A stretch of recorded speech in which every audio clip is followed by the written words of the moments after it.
So you just started Forza Horizon 5 and not sure if your controls are working correct. Whether you're on controller or wheel, I got the beginner settings you need to drive smoother, brake cleaner, and drift with way more control. Let's start with the controller players first. So these beginner friendly settings that will make your inputs feel smoother and more accurate right away. Number 1, the steering access dead zone outside. You can set this to 0. Reason being is that this control shows you how much you have to move the stick before the car even starts turning. Setting it to 0 gives you the instant steering response with no dead zone delay. The outside dead zone, you can leave this at 100. This lets your stick use its full range. When you push it all the way, the car will turn as fast as possible. Clean and full input. The acceleration dead zone, you can leave this at 100. So this is pretty much gets your gas trigger. So 0 on the inside means that your car starts accelerating as soon as you press the trigger. On the outside, 100 on the outside keeps the pressure consistent and responsive. Now we enter the deceleration dead zones. Pretty much it's the same idea but for braking. You want your brakes to react the second you touch the trigger. This setting pretty much gives you full braking control with no delay. Next up is the clutch dead zone. You can put this at 10 out of 100. So that slight 10% buffer helps avoid accidental clutch slips,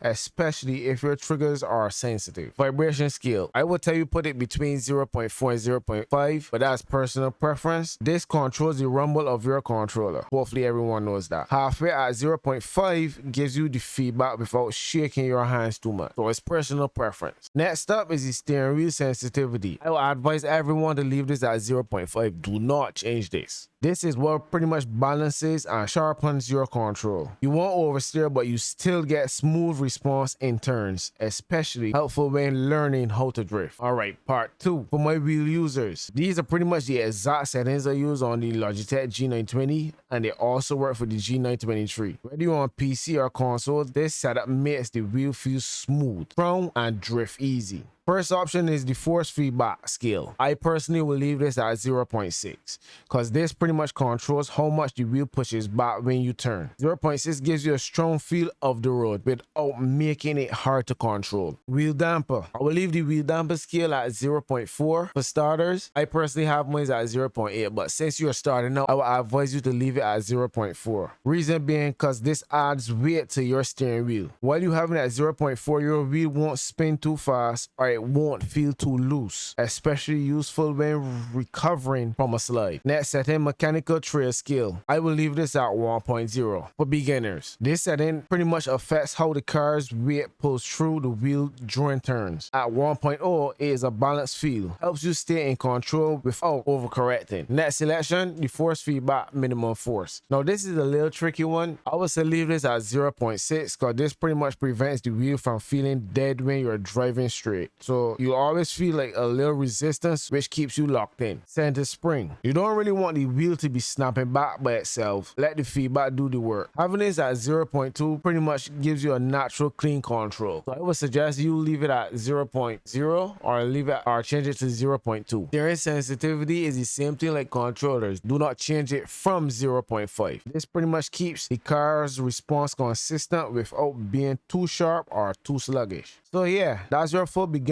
friendly guide settings for Forza Horizon 5. Whether you're on a controller or wheel, lock these in and your driving experience will instantly feel better. Drop your platform or setup in the comments below and I'll check out your builds. If this video helps you, consider subscribing. See you in the next one.